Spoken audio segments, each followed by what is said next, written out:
Death can happen suddenly, as when being shot or hit by a truck.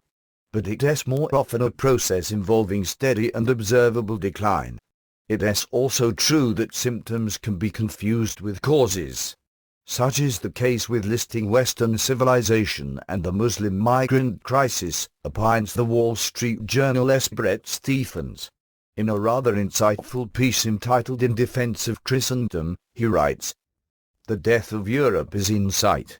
Still hazy and not yet inevitable, but nevertheless visible and drawing nearer like a distant planet in the lens of an approaching satellite. Europe is reaching its end not because of its sclerotic economy, or stagnant demography, or the dysfunctions of the superstate. Nor is the real cause the massive influx of Middle Eastern and African migrants. Those desperate people are just the latest stiff breeze against the timber of a desiccated civilization."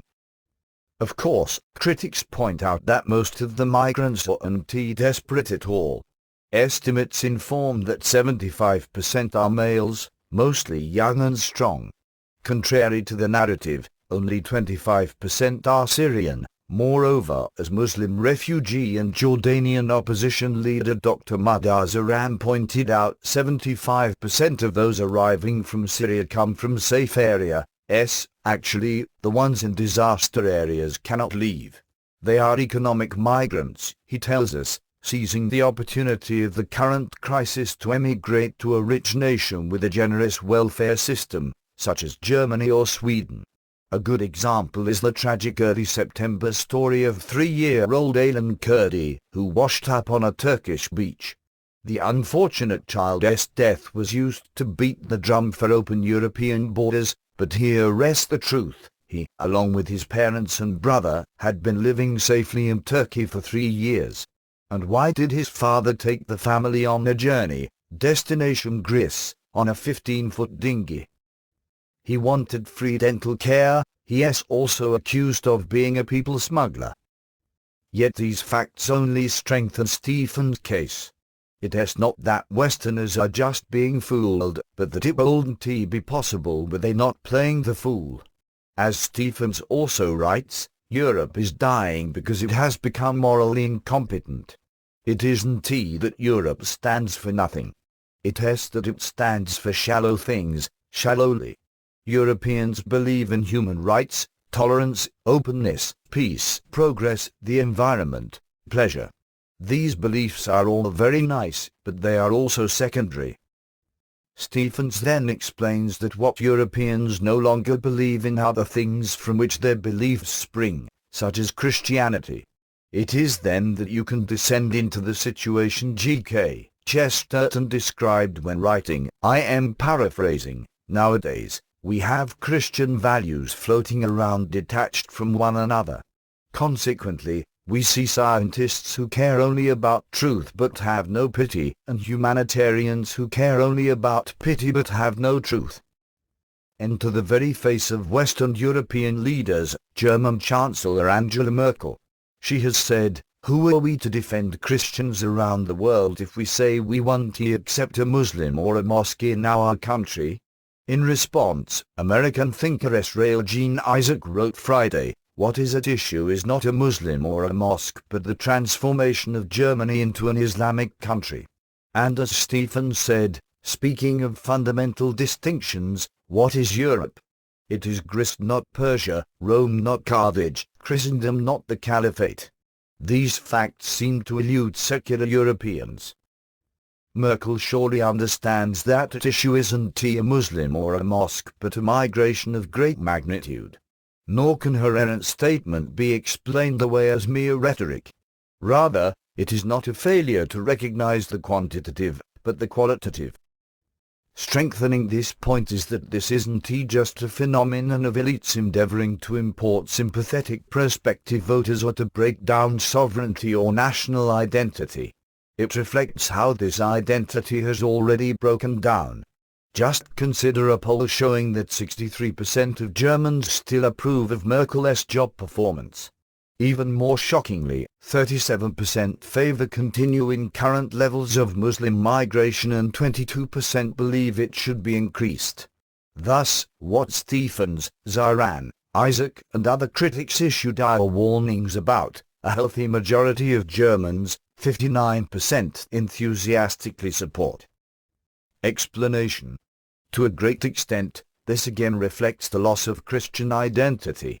When 11th century Europeans responded to the Muslim invasion of a faraway land, the Byzantine Empire, and launched those great defensive campaigns, the Crusades, the call to arms was issued at the Council of Clermont by a Christian leader, Pope Urban II. Those in attendance responded to the call with "God wills it." And the Europeans were emboldened by their belief that since Christianity is the truth, Islam cannot be. To analogize it, consider that since 1950s Americans believed wholeheartedly in economic freedom's validity, they quite naturally viewed communism as invalid and would readily rally to oppose it. And just imagine an American leader saying, "Who are we to defend economic freedom around the world if we say we won't accept a Marxist or a re-education camp in our country?" In defense of a policy allowing the immigration of millions of avowed Marxists. The problem with this hypothetical statement and Merkel's actual one is what's implicit, a false equivalence born of a relativistic mindset.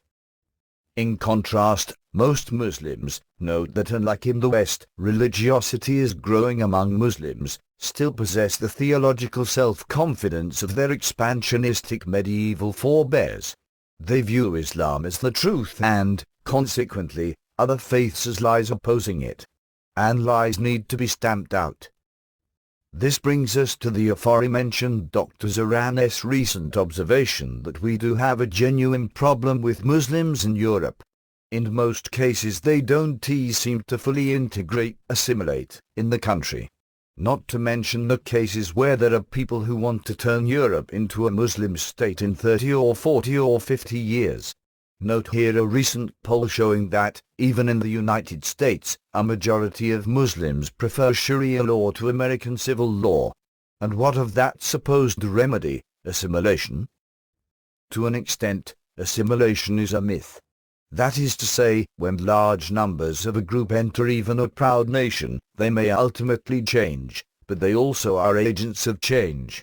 Consider, did the large waves of Irish, Italians, Germans, and others, my ancestors, not change our land? Did the arrival of Catholics, Jews, Mormons, and other religious groups not alter our cultural landscape? You can argue that these changes were good, bad, or neutral, but non-existent. That's a bit fanciful. This is why migration isn't just a matter of workers and jobs and economics. It is literally a discussion about what kind of nation you wish to become. For the people make the nation and the government. Yet the prospects for assimilation aren't only influenced by the nature of the newcomers, but also that of the host culture. As to this, some years ago a man of Indian descent sent me an email response to an article bemoaning our modern immigration paradigm. He said, quite indignantly and a bit contemptuously, that assimilating into modern American culture wasn't exactly an attractive prospect. Of course, it is tempting to dismiss such a person with "Don't let the door hit you on the way out." Yet this man had expressed something I'd long understood. A prerequisite for assimilation is providing something attractive to assimilate into. This can be analogized with guiding a child. Virtues are caught more than they retaught. The words said are subordinate to the example set. Assimilation is essentially saying do things our way. But what example do we set today? Newcomers see what is shown, and what is shown is what is front and center in our media and entertainment, reality TV and the Kardashians, the celebration of perversion, confusion over marriage and the sexes, and the people so culturally cowed that they exalt foreign cultures and excoriate their own. One could just imagine a befuddled newcomer exclaiming, "Why would we do things their way? They don't even know what boys and girls are." It is no wonder they're ashamed of their own culture. Willy Munzenberg, of Frankfurt School fame, once said we will make the West so corrupt that it stinks. This has occurred. The result is that migrants now come to the West mainly for the payday and despite the putrescence. And that shame, which drives so much policy today, is the issue. Stephens closes his piece with Pope Benedict XVI's observation that the West has lost its capacity for self-love and now perceives in its own history only the despicable and the destructive. It is no longer able to perceive what is great and pure. And as with the self-loathing individual who destroys himself with drugs or drink, the West imbibes poisonous isms as it slowly extinguishes that great evil its altered eyes perceive, itself.